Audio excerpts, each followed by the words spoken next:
네, 오늘도 최원재 그리고 김영일 전문가 두 분과 함께하겠습니다. 어서 오십시오. 안녕하세요. 안녕하십니까? 네, 안녕하세요. 네, 오늘도 네 가지 수요 체크 포인트 준비하고 있습니다. 네, 첫 번째 포인트부터 함께 확인해 보시죠. 네, 시장에 넘쳐나고 있는 이벤트, 네, 조신선 대응이 필요하다라고 언급을 해주고 있는데 앞에서도 이번 주에 강행군이라고 예고를 해드렸습니다. 굉장히 많은 이벤트들을 소화해야 되는 한 주가 될 것 같아가지고 숨이 많이 가쁠 것 같아요. 김영일 전문가님. 네, 우리 시장이 이제 단기적으로 좀 상당히 많은 이벤트를 앞두고 있죠. 때문에 이제 그 어떤 때보다도 대응이 중요하다라고 볼 수 있을 텐데, 뭐 한 가지 좀 짚어드리려고 합니다. 이제 우리 시장 같은 경우에 저번 주에는 지정학적 리스크의 완화로 인해서 이제 신장 반등이 좀 무난하게 나왔는데, 이번 주 그리고 이제 다음 주 좀 상당히 많은 이슈를 앞두고 있죠. 먼저 이제 러시아와 우크라이나 간의 3차 회담이 오늘 혹은 이제 내일 정도에 있을 걸로 보이고 있죠. 지금 현재 상태에서는 푸틴이 러시아가 이제 요구하는 바를 우크라이나가 완전히 받아들여야지 전쟁이 끝날 것이다라고 이제 이야기를 할 만큼 뭐 극적으로 전쟁이 끝난다거나 할 것으로 보이지는 않습니다. 푸틴은 이제 뭐 잃을 게 더 이상 없는 만큼 이제 승전보를 울리고 돌아가겠다라고 하는 그런 이제 계획이 좀 확실하게 보이고 있는 것 같고, 회담의 이제 이유 자체는 민간인 피해를 줄이기 위해서 이제 민간인의 피해를 줄이기 위한 이런 이제 그 어느 정도 좀 피할 수 있는 통로들, 그런 것들을 이해하기 위한 그런 이제 회담으로 보이고요. 다만 이제 이 회담 자체가 가지는 의미로 인해서 이 관련주들 그리고 이제 시장에 영향이 이제 가할 수는 있으니까 관련주들에 대한 흐름을 지켜볼 필요가 있을 것 같고요. 또 이제 모레에는 대선이 예정이 되어 있습니다. 말씀드렸듯이 이 정치 인맥 관련주들, 대선이 이제 거의 끝 마무리에 도달을 했기 때문에 이 정치 인맥 관련주는 어느 정도 조금 패스를 하셔야 되는 구간이고요. 그나마 이제 접근을 하신다면은 이제 지속해서 말씀드렸듯이 양 후보가 동시에 밀어붙이는 공약, 뭐 4차 산업, 뭐 주택 공급, 일자리 등등 오르지 않은 관련주들을 이제 미래의 성장성과 함께 고려해서 이제 접근하셔야 한다는 점, 대선주는 참고해 주시면 좋을 것 같고요. 그 다음에 이제 10일이죠. 이 대선이 끝나고 난 다음에 다음 날에 선물 옵션 동시 만기, 그 다음에 이제 소비자 물가 지수 발표가 있습니다. 선물 옵션 동시 만기일에는 일단 뭐 기본적으로 등락이 매우 강하죠. 그러면서 동시에 이제 미국의 소비자 물가 지수가 발표를 하게 되는데, 이 소비자 물가 지수가 보통 이 인플레이션을 이제 어느 정도 조금 파악을 하는데 상당히 좀 중요한 지표가 되고는 합니다. 때문에 소비자 물가 지수가 높게 나온다라고 하면은 금리 인상에 대한 압력이 다시 강해질 수가 있겠죠. 물론 이제 이번 FOMC에서는 좀 점진적인 금리 인상이 한 90% 이상 정도 이제 점쳐지기는 하지만, 시장 투자자들은 수요일과 목요일에 이제 큰 이벤트를 앞둔 만큼 적극적으로 좀 시장이 대응하기보다는 보수적인 관점을 유지할 확률이 매우 높다라고 볼 수가 있을 것 같습니다. 때문에 여러분들도 이번 주 단기적인 이벤트가 상당히 좀 많이 예정되어 있다는 점 참고하면서 조심스럽게 시장 대응할 필요가 있다라고 판단, 오늘의 체크 포인트로 선정을 했습니다. 전문가님 말씀해주신 변수들이 다 어떻게 보면은 뭐 하방을 유발할 수 있는 요인들을 얘기를 해주셨기 때문에 뭐 중국 양해도 있고 ECB의 정책 회의도 있잖아요. 조금 더 저희가 긍정적인 측면에서 내가 전략적으로 활용할 만한 이벤트를 좀 보시는 게 있는지 그런 거 있을까요? 네. 전략적으로 이벤트를 활용할 만하다라기보다는 지금 이제 말씀 주셨듯이 전체적으로 시장을 좀 하방으로 가는데 이제 이끌 만한 이슈들이 굉장히 많습니다. 때문에 지금 상태에서 어떤 이슈를 특정한다라기보다는 시장이 이제 어느 정도 흔들리고 조정이 나왔을 때 최근에 이제 굉장히 좀 강세를 보였었던 실적주들이 상승이 이제 고르게 나오다가 이제 같이 한번 이제 조정이 나오는 구간이 나와줄 겁니다. 때문에 이 종목들 어느 정도 좀 실적이 받쳐주면서 최근 상승이 잘 나왔던 종목들을 한번 구별을 해서 오히려 눌림목에 조금 접근을 한다라고 하면 충분히 좋은 전략이 될 거다라고 판단을 하고 있습니다. 네, 시장 상황에 맞게 굉장히 보수적인 대응도 필요할 것 같고요. 전시 작전이 또 필요한 이번 한 주가 될 것 같거든요. 네, 발빠르게 대응해 보셔야 되겠습니다. 두 번째, 이번에는 최현재 전문가의 포인트 함께 확인해 보시죠. 네, 대선 있습니다. 수요일에도 휴장을 하게 되죠. 네, 대세연 이벤트가 시장에 미칠 영향에 대해서 주목을 하고 있습니다. 앞에서 뭐 김영일 전문가는 빨리빨리 인맥주는 정리하자, 네, 라는 관점에서 얘기를 해주셨고, 지난주 마찬가지입니다. 네, 최현재 전문가도 이쪽에 대해서는 굉장히 리스키한 매매이기 때문에 주의가 필요하다라는 관점이셨는데, 빅 이벤트입니다. 대선 이벤트 증시에서 어떻게 소화할 거라고 보세요, 전문가님? 예, 지금 투자자들이 많이 이쪽으로 좀 관심이 좀 쏠리고 있는 것으로 보고 있는데요. 지금 결국엔 대선 이후에 시장이 어떻게 방향성을 잡을까 하는 것에 대해서 많은 관심이 쏠리고 있습니다. 하지만 저는 시장의 방향성이 뭐 크게 바뀌지는 않을 것 같다, 이렇게 좀 말씀을 드리고 싶고요. 과거로부터 보면은 대선 후보의 정치적 성향은 시장에 영향을 별로 미치지 않았습니다. 지금 다만 이제 업종별로는 조금 등락이 조금 엇갈릴 수도 있다. 좀 이렇게 보고 있는데요. 그 이유는 후보들 간의 의견이 엇갈리는 부분이 좀 있어서이기 때문입니다. 특히 이제 에너지 업종이 좀 대표적인데요. 지금 윤석열 후보와 그다음에 이재명 후보의 지금 같은 경우에는 에너지 업종에 서로 상반된 투자 의견을 가지고 있습니다. 지금 이재명 후보 같은 경우는 재생에너지 쪽을 좀 더 강화하자는 의견인 반면에 윤석열 후보 같은 경우에는 원전의 중요성을 좀 더 강조해서 선거 결과에 따라서 등락이 엇갈릴 수 있다고 보고 있습니다. 저는 이렇게 지금 현재 섹터별로 조금 등락이 엇갈릴 수는 있지만은 전체적인 시장 분위기를 좀 봐야 되는데 결국에는 좀 대선 이벤트보다는 러시아 우크라이나 사태 등 글로벌 증시의 흐름이 좀 더 중요할 것이다 이렇게 보고 있고요. 이번 주에는 한 2,680에서 2,800 정도의 지금 박스권을 지금 예상을 하고 있는데 결국에는 저는 이번에 누가 대선에서 지금 대통령이 되든지 간에 당분간은 증시에 그렇게 나쁠 거는 없다. 취임 초기에는 허니문 기간이 좀 이어진다. 이렇게 보고 있어가지고 일단 중립적으로는 보고 있습니다. 네.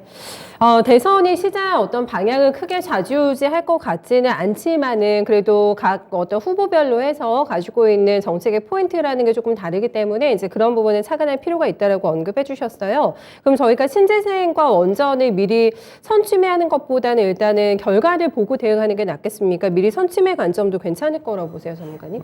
일단은 에너지 업종 같은 경우는 제가 이제 말씀드렸는데 누가 되든지 간에 일단은 저는 윤석열 후보가 되면 좀 더 이제 상승 탄력이 붙을 수는 있는데 누가 이제 될지를 모르기 때문에 선취매하는 전략보다는 그 이후에 이제 시장의 방향, 그 다음에 에너지 업종이 어떻게 흘러갈 것인가를 보고 흘러가는가를 보고 이제 대응을 하는 게 좀 맞다고 보여지고 있습니다. 공통부문은 일단 또 주식시장이잖아요. 전문가는 주택시장이잖아요. 네, 공급을 늘리겠다라는 부분이 많은 계속해서 했는데 아직 건설이나 건자재 쪽에 크게 움직임은 없었기 때문에 이쪽 바람이 다시 한번 불 가능성이 있을까요? 지금 최근에 이제 건설 쪽 같은 경우에는 대선 후보들 같은 경우에는 전부 다 이제 공급 증가를 공약으로 지금 내세웠기 때문에 지금 상승세를 타고 있는 것으로 보고 있는데 건설 쪽 같은 경우는 일단 중립적이라고 봐야 될 것 같고요. 조금 더 유리한 거는 윤석열 후보 쪽이 건설 업종에 조금 유리한 것으로는 보고 있으나 결론적으로는 전체적으로 봐서는 지금 건설 업종도 결국엔 중립이다 이렇게 말씀드리겠습니다. 네, 알겠습니다. 건설 쪽도 일단은 중립적인 포지션 언급을 해주고 있습니다. 과연 5년간 우리나라를 이끌 대통령이 누가 될까요? 이제 D-2일 정도 남겨두고 있는 상황인데 주식 투자 운명의 날이다 이렇게 얘기를 하기도 합니다. 크게 어떤 정책 방향을 좌지우지할 만한 이벤트가 되기 때문에 예의주시해서 내 증시에 영향 어떻게 미치게 될지 같이 좀 보셔야 될 것 같아요. 세 번째 체크포인트 넘어가겠습니다. 네, 코로나 엔데믹이 가시화되고 있습니다. 코로나 관련주들의 향방, 이것도 대응하기가 쉽지가 않습니다. 워낙에 일중 변동도 크고 어떤 섹터별로에서 플레이가 순환매가 돌아가고 있기 때문에 이런 흐름을 따라잡기가 쉽지가 않다라는 생각들을 많이 하시면서 대응을 하고 계실 것 같습니다. 엔데믹 대비해야 될까요, 전문가님? 네, 이제 우리나라도 슬슬 코로나 엔데믹이 눈앞에 다가온 듯하죠. 이제 확진자 정점에 대한 이야기가 나오면서 거리두기가 이제 계속해서 완화돼가는 그런 이제 스탠스에 있는데 현재 미국과 각 서방 국가들은 이미 이제 확진자가 정점을 찍고 계속해서 이제 감소 추세에 있죠. 그러면서 마스크를 벗거나 하는 등 이제 미국을 포함한 서방 국가들은 완전한 엔데믹을 받아들일 준비를 하고 있다라고 봐야 되고요. 우리나라도 마찬가지로 이제 이 엔데믹이 가시화됨에 따라서 최근에 이제 리오프닝 관련주들이 시장에서 좀 좋은 모습을 보여줬다라고 볼 수 있을 것 같습니다. 앞으로 이제 실적 개선이 좀 기대된다라고 볼 수가 있는데 다만 이제 우리가 봐야 될 것은 기존에 이제 코로나로 인해서 움직였던 관련주들은 어떻게 될 것이냐에 대해서 좀 많이 궁금해 하실 것 같아요.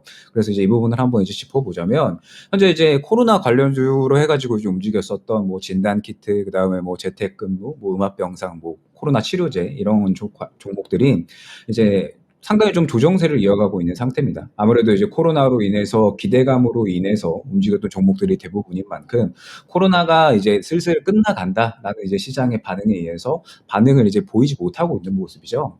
이제 코로나 관련주들은 때문에 반드시 좀 선별적인 매매가 필요하다라고 이제 좀 판단을 하고 있습니다. 대표적으로 이제 진단키트 같은 경우에는 사실 실적은 정말 훌륭합니다. 실적은 정말 훌륭하고 이 코로나 특수로 인해서 각 기업들이 이제 실적치가 어마어마하게 폭증을 했어요. 했었죠.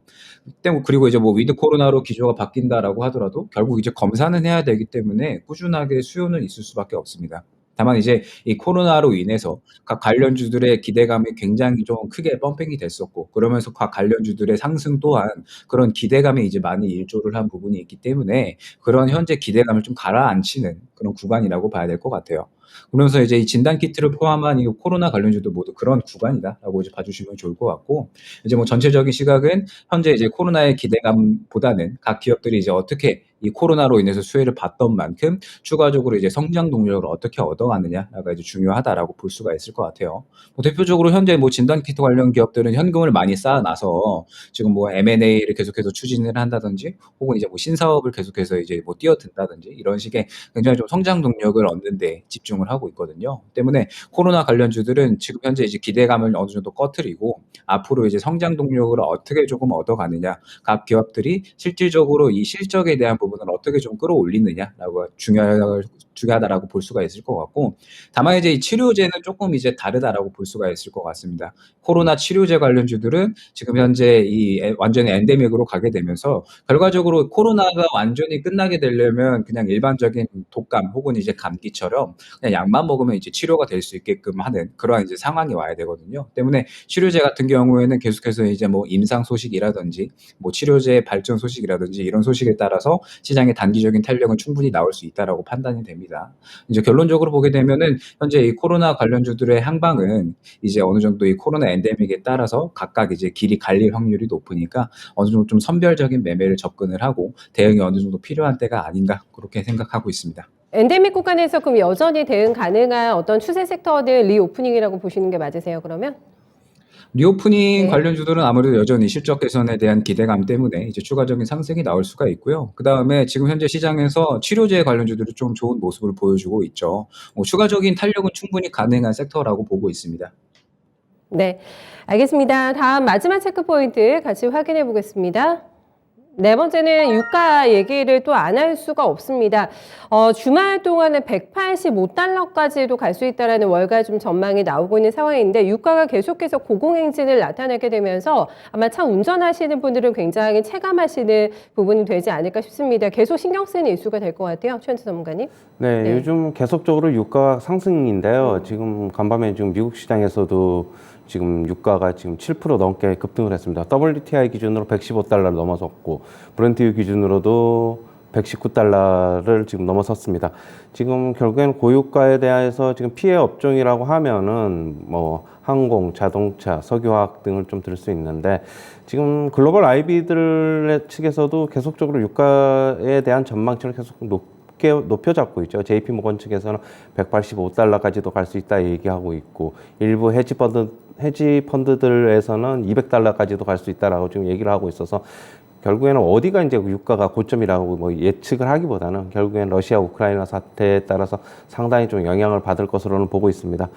제가 아까 말씀드린 그런 고유가 피해 업종들 같은 경우에는 주가가 그동안에 지금 특히 이제 자동차 업종들 같은 경우에 상당 부분 많이 빠졌죠. 지금 그러나 이제 저가 매수에 나서기보다는 결국에는 조금 더 고유가가 뭐 어디까지 좀 유가가 상승할지는 모르기 때문에 조금 더 지켜봐야 될 것으로 보고 있고요. 좀 싸 보인다고 해서 하는 것보다는 조금 더 하락할 여지도 있다는 그런 가능성을 좀 열어두고서 좀 그런 관점에서 좀 대응하셔야 될 것으로 보고 있습니다. 역시 항공주들도 상당히 안 좋은데, 항공주들 같은 경우에는 항공유가 지금 차지하는 비중이 한 20에서 30%를 차지하고 있어가지고, 회사별로 좀 어떤 편차는 있겠지만은 포지션이 상당히 크다고 보면은 결국에는 수익성이 좀 악화될 수 있다, 이렇게 좀 보셔야 될 것 같고, 그 다음에 석유화학 업종 같은 경우는 특히 NCC 계열, 그 다음에 롯데케미칼이나 뭐 대한유화 이쪽 같은 경우에는 나프타 가격 상승, 즉 원재료 가격이 상승되면서 상당히 좀 고전할 것이다. 수요가 그렇게 크게 늘지 않으면은 나프타 가격이 상승하면은 결국에는 수익성이 악화될 수 있다. 좀 이렇게 봐야 될 것 같고요. 결국 지금 유가 상승이 계속되면은 국내 시장에도 당연히 안 좋습니다. 한국 시장이 지금 뭐 계속적으로 보면은 제일 피해를 입을 수 있다는 그런 전망치도 나오고 있는데요. 지금 인플레이션이 결국에는 심화될 것이어서 뭐 이런 전망이 나오는 것으로 보고 있습니다. 인플레이션은 주식 시장에는 상당히 뭐 제일 안 좋다고 좀 볼 수 있는데, 전체적으로 뭐 시장이 고유가에 어느 정도 좀 영향을 받지 않을까, 그렇게 보고 있고요.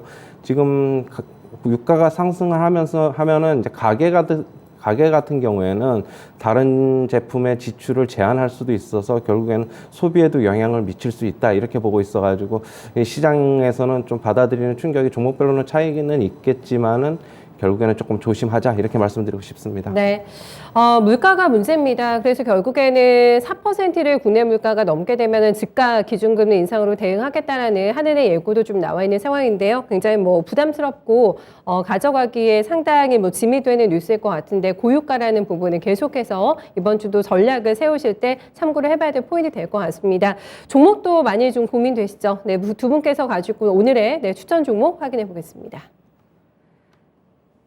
네, 최현주 전문가 유니드입니다. 네, 김영희 전문가는 KCS를 점검해주고 있는데요. 네, 김영희 전문가님 먼저 모멘텀 알려주세요. 네, 오늘의 공략주는 KCS로 이제 선정을 했고요. 이제 일전에 소개드렸었던 K사인과 같이 CBDC 관련주로 엮이는 종목입니다.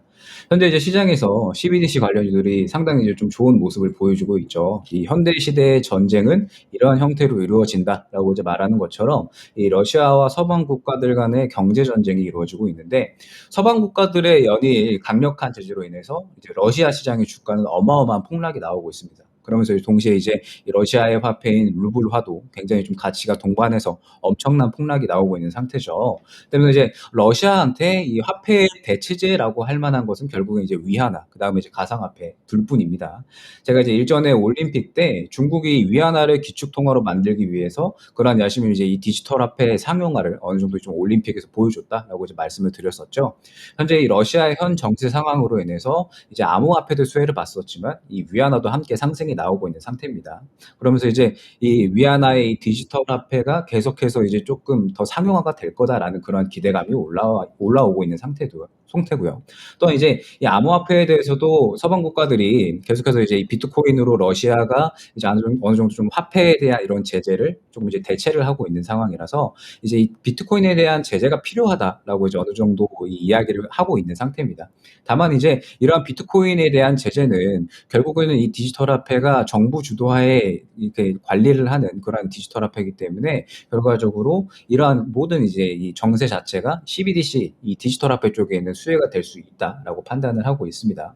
또 이제 KCS 같은 경우에는 과거에 이 삼성전자와 함께 이 보안에 관련된 이제 협업 이력이 있었기 때문에 추가적으로 이 CBDC 관련돼서 충분히 조금 수혜를 볼 수 있다라고 판단이 되고요. 뭐 KCS뿐만 아니라 뭐 한네트나 혹은 뭐 KCT 같은 디지털 관련주도 전체적으로 좀 좋은 탄력을 보여줄 수 있다라고 판단을 하고 있습니다. KCS는 매수가는 시초가 이하에서 분할 매집 진행하도록 하고요. 1차 목표가는 대략 8,400원 수준, 그 다음에 이제 손절가는 6,460원으로 설정해서 대응할 수 있도록 하겠습니다. 네, 알겠습니다. 다음은 유니드 보겠습니다. 낙폭가 대주인데 요즘에 반대 움직임이 심상치가 않더라고요. 최원재 전문가님 어떤 점 눈여겨보고 계세요? 역시 뭐 전 세계적으로 지금 탄소 중립 정책의 수혜를 입을 수 있다 이렇게 보고 있고요.